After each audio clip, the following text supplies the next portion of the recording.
మనది పెట్టొచ్చు. I'll find you. Through these machines I'll carry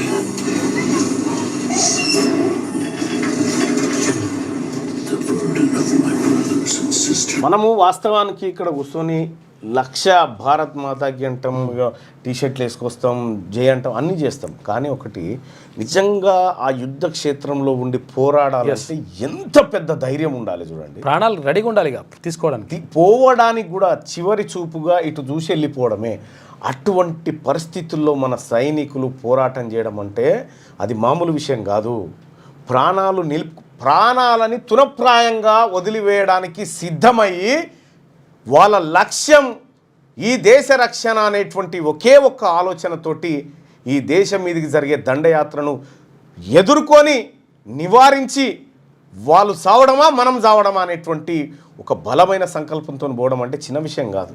ఇప్పుడు నిజంగా ఆర్మీ జవాన్లకు కూడా వాళ్ళు ఎవరైతే ధైర్యం కావాలా పోవడానికి అంత ఈజీగా సభ్యులు సావాలంటే కూడా కొంతమంది ఉరేసుకొని వట్టిగానే చావడు. ఎవడు టైంపాస్కి ఎవడు చావడు. ప్రపంచంలో చనిపోయే ముంగట ఆ చివరి క్షణాలు ఉంటాయి చూసినావా, ఆ చివరి క్షణాలు చాలా భయంకరమైనటువంటి ఆలోచనను ఒక మనిషిలోకి తీసుకొస్తాయి ఉట్టిగా చేస్తేనే.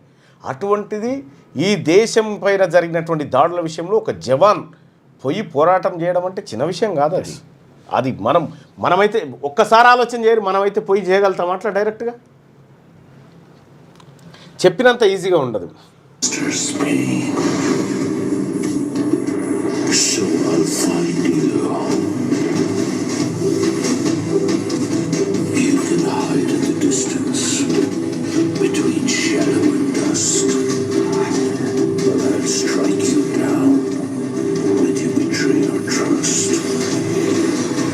ఆపరేషన్ సింధూర్ ముందు స్పెషల్ వీడియోని రిలీజ్ చేసిందట ఇండియన్ ఆర్మీ.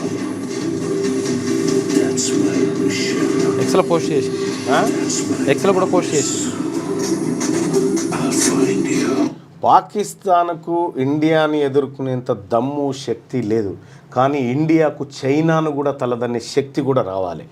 ఆ నైతిక శక్తి భారత ప్రజల నుంచి ఏదైతే వచ్చిందో ఇది ప్రపంచాన్ని జయించేంత శక్తి భారత ప్రభుత్వానికి రావడం అన్నట్టుగా.